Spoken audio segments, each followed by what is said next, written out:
In 2018, I was working with a young person who had dwarfism. I thought there was room for something there. We're not Primark, so I think people are so used to spending such a small amount on clothes that when they see the price tag of a new brand that's trying to do good, it's a shock. February 2021, I launched a pre-order collection and it did get some sales, but it was nowhere near what I imagined or that I would have hoped for. Launching a fashion brand is really a challenge. Now imagine this paired up with being an adaptive fashion brand where you are already going against the norms and have to face all the drawbacks that the fashion industry has to bring. Now pair this up with just the usual challenges of building a business in general. Today I'll be speaking with Chamiah Dewey, who has done just this with her fashion brand for people of short stature. This means those with dwarfism on average as an adult would be 4 feet 10. And normally you probably haven't seen any clothing that is catering to the needs of these individuals or this population, but this is why Chamiah has stepped in.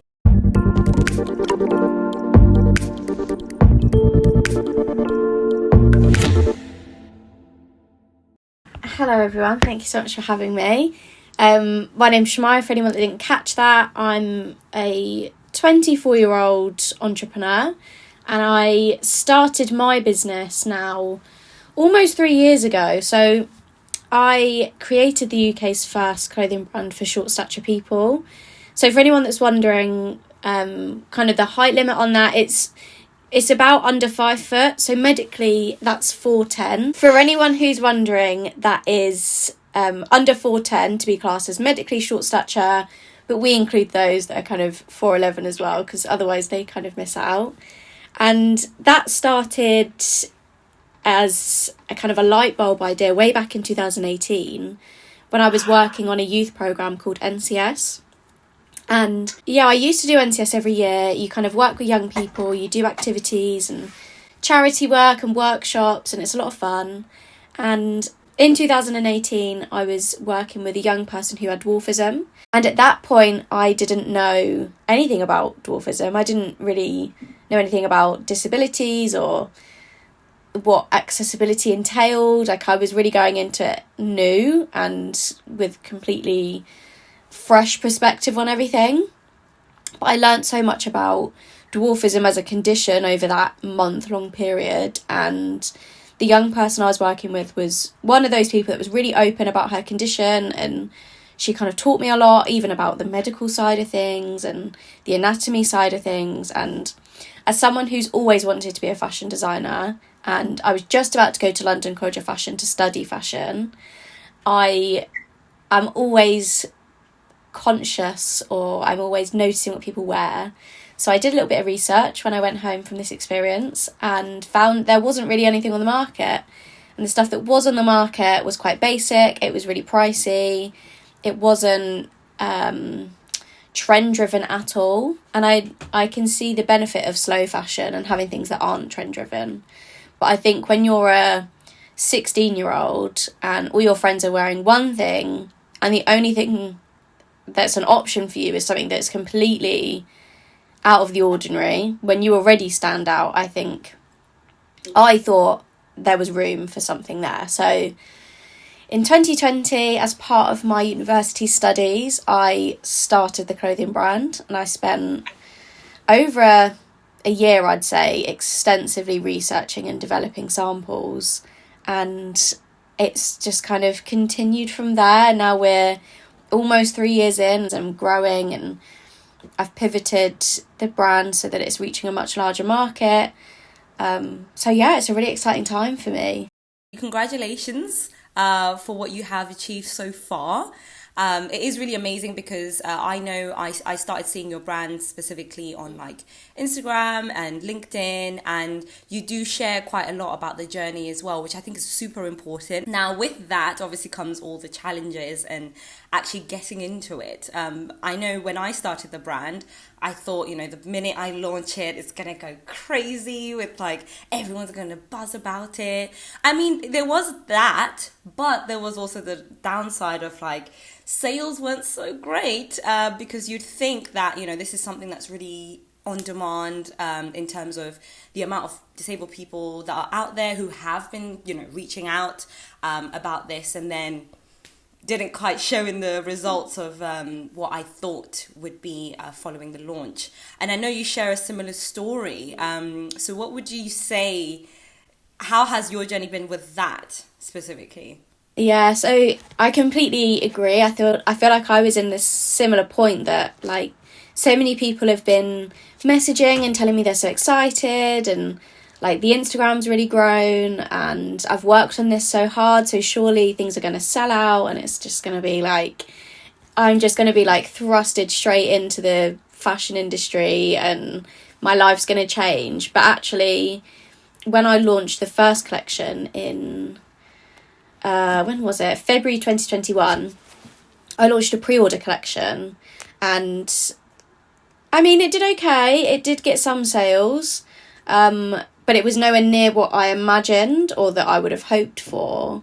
So that was definitely a bit disheartening. And I think from speaking to lots of other founders who have similar brand missions in the kind of disabled industry, I think we all share that experience. And it is disheartening and it is a bit unfortunate. And I think as well, something that we don't talk about that much is it's quite embarrassing. Like it feels quite embarrassing because people ask you like, how did it go? And you don't really know what to say. Like, yeah, it was okay. Like people ask like, was it really good? And you think, kind of, like, I'm not sure what to tell you here. So there was definitely a little bit of embarrassment around that. Like, I've worked so hard and then I've got a measly amount of sales. So, like, is it worth it? Like, do I carry on? Like, what's going on? What's the issue? But I think in hindsight and from learning from that experience and continuing to grow and not let that stop me, I think some of the reasons that happens is, one, because our launches are more expensive than what you'd find on the high street, because they are ordered in much smaller amounts and they're usually sourced ethically. They're usually pretty local. We can't go and order thousands of units from Bangladesh in a sweatshop that would... Exactly. We're not Primark, so I think people are so used to spending such a small amount on clothes that when they see the price tag of a new brand that's trying to do good, it's a shock.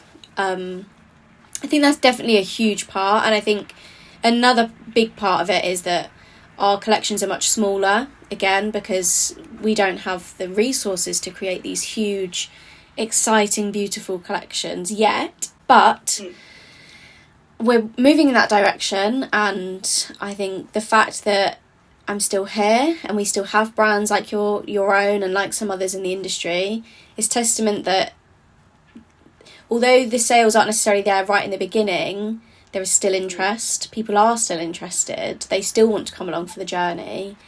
It's just unfortunate that it goes that way when you expect something so different.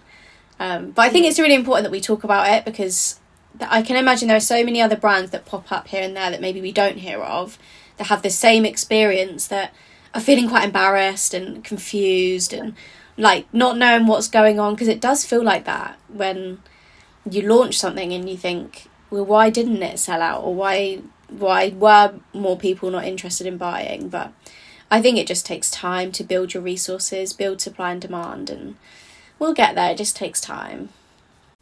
Exactly, yeah.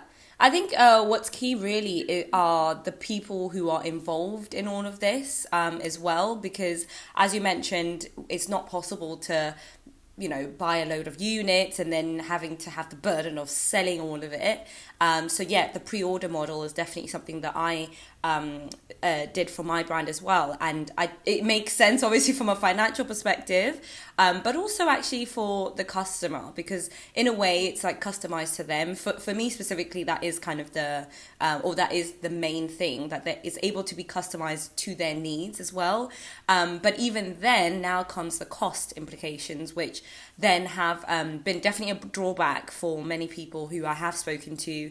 They're like, oh yeah, your blazer's amazing, but it's a bit pricey, maybe I'll buy it next time. It's not all negative though, as you said, because obviously this is really just the beginning. But what I have noticed though, if you really look back at when adaptive fashion or just, inclusivity in general started being discussed when it comes to disability specifically in fashion, we're talking over 10 years or so of magazine after magazine just being launched, article just talking about, we need more adaptive fashion brands, we need this, we need that, but then there's not really as much support to actually make that work, because then when brands like us do emerge, then there's support in terms of press, I think, for both of us, even other people that we've seen in the scene are doing pretty well in terms of press. But then when it comes to investment, for example, it's really just a difficult thing to latch onto in order then to push that part, because obviously investment would mean being able to actually get more units, if really that's the business model that someone wants, or being able to just get more resources, really, just to make things a little bit different. Yeah, so far I haven't done any formal pitching in terms of investors, but I definitely agree that the adaptive fashion industry doesn't get so much investment and interest in that sense because it is so new and it's just really unknown. Like, no one knows if you invested, I don't know, let's say if we invested $1 million in an adaptive fashion brand, no one knows how that will go because it's never been done before. So it's really risky. However, from our point of view, we know that would be successful because we know how many people would benefit from that. And if we had the right marketing and we had the right team behind us that knew about how to market these things and how to generate sales, and in my mind, there's no doubt that it would be successful because, as we know, so many people are almost constantly waiting for that to happen. It's just that investors are so nervous of it going wrong, and I guess if they're putting their money into it, then that's rightfully so. I think we just need a bit more education around it, and I think when we do pitch to investors, we need to sell them the fact that, one, this is so needed and this is why it's so needed, and tell them all of the stats and all of the information, but also that we're not doing something so crazy. We're creating really simple things that have different adaptions, let's say. So, for example, in one of our collections before, I had a trench coat and there was no difference to it other than the fact it had sew-in magnets underneath the buttons. So, that's not a completely crazy idea. It wasn't much more expensive, it didn't take much longer to sew, it just had these discrete adaptions. And I think that's the same for most of us out there that are trying to do clothing that's accessible. We're creating really small changes, and I think that's what we need to speak about more perhaps with investors and really get that message across, because I think that's the bit they're nervous about, is the fact that it's so unknown. Which obviously is quite interesting, because you would think that, something that is a little bit more new than what they're used to would be what makes them actually invest. But I think it's more the fact that this is still, at the end of the day, a clothing brand, and a lot of investors aren't as convinced by fashion brands, just because a lot of them are hard to sell already, and then now when we have like we said, the pricing issue, that makes it a lot worse. So I can imagine, from their side, that's kind of what's going on. At the end of the day, it is pre-order, so it's never going to be cheap. Even if someone without a disability goes to a tailor and they need their clothing done, it's never going to be cheap. So unless if they're lucky or they know someone. So yeah, I think it's just things like that just makes it a little bit difficult. But it really then, in order to really get them to be on board, we then need to obviously sell more. But then in order to sell more, we're going to need to get better prices. But then in order to get better prices, we need to get the manufacturers to be able to give less expensive costs and things like that. But again, as we said before, it's really just a cycle that just keeps going, where we do then have to find the best way to be convincing. And from what you said, just highlighting those specific features is really important. Yeah, I agree. I do have 2 shareholders that have come on board very recently, and I think I've been able to kind of sell them on why this is so important, and focus on that, and focus on, I think when my brand is maybe slightly different to some others in the industry, in one sense, I think we're all doing this, but in my sense, because I'm designing for short stature people, I don't necessarily need so many adaptations to the clothing. It's more so that it's the right length and the right proportion. That's the kind of main thing with mine. So I'm not reinventing the wheel. I'm not doing something crazy. I'm just creating smaller clothing. And I think that simplification has made it less scary for shareholders to come on board, rather than trying to completely create something so new and something that has never been seen before, and something that really isn't tested at all. Although mine technically is still that, I'm not creating something completely new. So I think that's helped. Besides, obviously, what we spoke about with pricing and everything, what would you say were your personal or business challenges along this journey? I think for me, again, because it's such a new idea, in my sense, that no one really has explored short stature fashion that much, even the brands that are inclusive and accessible of disabled people.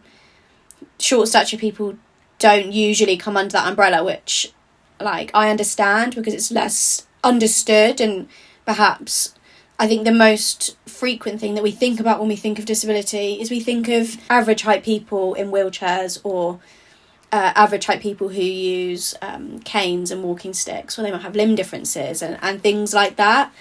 Whereas I've gone in a real niche. So the biggest challenge is really with that this was such an unknown, and I couldn't find the information that I needed on Google, or it wasn't quite as simple. And not that I'm saying that adaptive fashion is simple, because it's really not when we're developing it, but it wasn't as simple as taking a existing fashion block and making adaptations to that. I had to create a whole new block, and I had to understand all these new proportions, and really get my head around how these people would dress that's different to average height people who do have like full length limbs, let's say. For example, for little people who are kind of around 4 foot, quite often they've got quite small fingers, because obviously their bones aren't as long. So that means that they really struggle with things like buttons and zips. So it was really getting my head around, okay, so we can't use the conventional fastening. So like, what's the new things we can use, and finding out information about magnetic fastenings, let's say, and sew-in magnets, and how difficult they are to find online. And the measurement side of thing was definitely probably the hardest. So I spent a lot of time gathering data from people and creating my own size chart, and that's probably the only bit that I have kind of reinvented the wheel a little bit with, is the size chart, because it has to be bespoke. I couldn't just take, I don't know, a high street one and adapt it. It really had to be from scratch.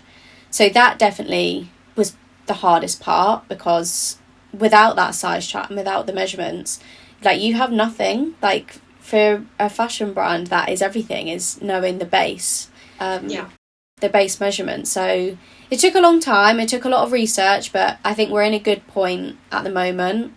And like I always think with anything, like, you always continue to grow and develop, and the size chart we have now, I'm sure, will continue to develop in time, and it will only get better and more accurate and more inclusive. But that was definitely one of the biggest challenges, was the fact I couldn't go on Google and work out, I don't know, what's the average shoulder to neck length for a short stature person, because that information doesn't exist. Like, no one's done it, no one's published it.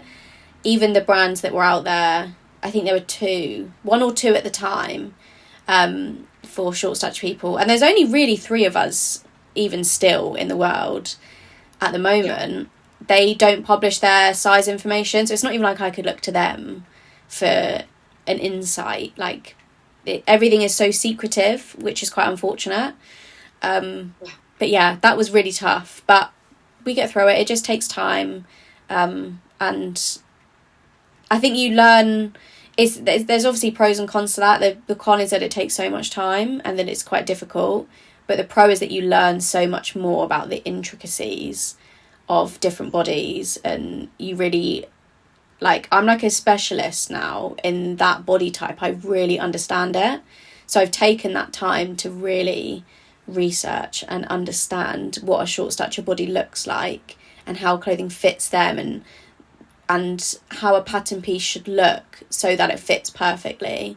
But yeah, that was tough. I mean, it's a good sign that you are doing something new when you can't find, you know, kind of like a guideline online to what you're creating. But at the same time, I can imagine how challenging that is as well. But honestly, congratulations for being able to, you know, create your own sizing chart, because I can imagine how long that would take. As, you know, we've said, not everything is all gloom, I think, you know, with all of this journey, because obviously we started off with the negatives, but I'm sure there are many things that have gone well. So you mentioned, obviously, for example, you've now got 2 shareholders, which is fantastic. Yeah, no, they definitely have. And like you say, it's not all doom and gloom. Yes, things are challenging, but I think it makes it so much more rewarding when you do have those like glimmers of hope and you have those experiences that go really well.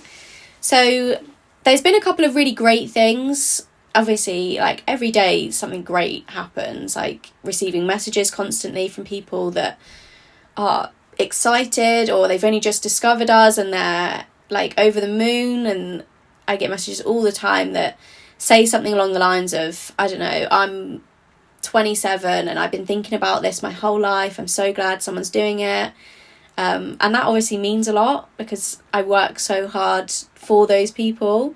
And yes, I've got 2 new shareholders, and that's really exciting. And that means that we can really go like headfirst down the investment route and generating money to create new collections and to actually market this and to reach a much wider audience. So that's very exciting. I think especially for a brand like mine and in this industry. But I think the biggest thing to speak about in terms of the successes that have really validated what I do is when I showed my collection at Fashion Week last September. And that's where the classic blue and white dress debuted, and that's where like everyone fell in love with it. And obviously that's the best news for a designer, but also that like that dress was in my mind for like years. I knew I needed to create that dress. So the fact that it was received so well and people loved it so much was amazing. But actually on the day I had 5 models, so it was a relatively small debut for any brand, but for me that was still a lot of work. I had 10 looks, 5 of them were bridal and 5 were kind of occasion wear. And I wanted to do that because, again, it's not been seen. Like, I've never seen bridal wear for people with dwarfism before, or people who are short stature. And so it was really exciting to create something so new, but it did mean I had a lot of pressure. And I created 7 looks, because 3 of them were already done. I created 7 looks in the space of like 4 weeks. And that might not sound a lot, but when you're creating like bridal wear and occasion wear, like that's not a lot of time. And it's a lot of details involved, yeah. Yeah, a lot of, because it's not just the sewing, it's the developing of these things and making sure things are going to fit and sourcing fabrics, everything that goes into it. So it was a lot of pressure. I remember feeling so nervous the morning of the show and just not knowing how it was going to go. I didn't do any fittings until that morning. So again, like the pressure of, is this going to fit? Like, can we adapt this in that little amount of time before the show happens? But things did fit. We did the minor adjustments that were needed before the catwalk started. And it was just insane. Like, the feeling was so surreal. It was my first fashion show and I was only, what would I have been? 23, I think. Yeah, 23. But I've, like, my whole life loved fashion. So my whole life been thinking, like, one day I'm going to have my own catwalk and, like, I'm excited to see how it happens. So when it does eventually happen, something you've been thinking of quite literally your whole life, it was such a surreal feeling. It was just like it hit me all at once, and I was so emotional. I cried so much. It was one of those where, you know, when you're crying and you're like a baby and you're like really like blubbering away, which was slightly embarrassing, but it is what it is. It was a lot of fun. But I think not only how it impacted me, but the models and their feedback, that they were so emotional as well. And the fact that, one, they never thought they'd be able to walk at Fashion Week, at London Fashion Week is a big enough thing, but also to wear bridal wear and to wear these beautiful pieces that fit them and were the right length and they fit their body perfectly, was such a big thing for them, because it was a first experience. And one of the models did say to me kind of privately that she was like, I never really imagined myself in a wedding dress because I've never seen anyone that looks like me in one. And that hits pretty hard, because that's like, I see pictures of people in wedding dresses that look similar to me regularly.